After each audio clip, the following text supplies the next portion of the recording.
Earth Day Meteor Shower. Presented by Science at MXPlank.com. On April 22nd, millions of people around the world will gather together at festivals and other events to celebrate our beautiful blue planet. It's Earth Day, an occasion to pause, reflect, and talk about how to sustain a clean, healthy environment on Earth. This year, Earth Day will end with a meteor shower. On April 22nd and 23rd, Earth will pass through a stream of debris from Comet Thatcher, source of the annual Lyrid meteor shower. As Earth crosses the debris zone, flakes of comet dust, no bigger than grains of sand, strike Earth's atmosphere traveling at 49 kilometers per second. That's about 110,000 miles per hour, and disintegrate as streaks of light. Typical Lyrids are about as bright as the stars of the Big Dipper. As meteor showers go, the Lyrids are relatively mild. Most years in April, there are no more than 10 to 20 Lyrid meteors per hour.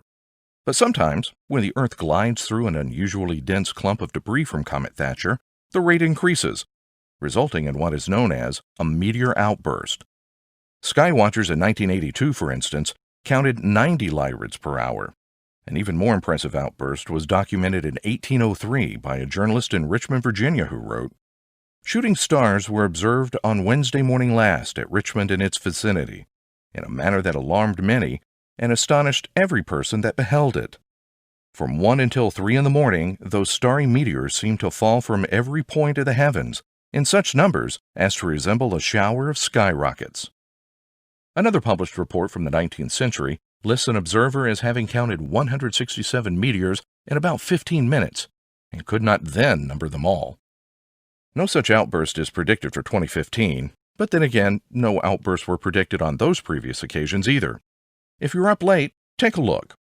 The best time to catch the shower is between about 11 p.m. on April 22nd and sunrise on April 23rd, at any time zone in the Northern Hemisphere.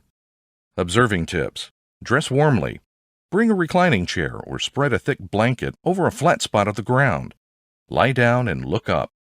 Meteors can appear in any part of the sky, although their trails will tend to point back toward the constellation Lyra, from which the meteors get their name.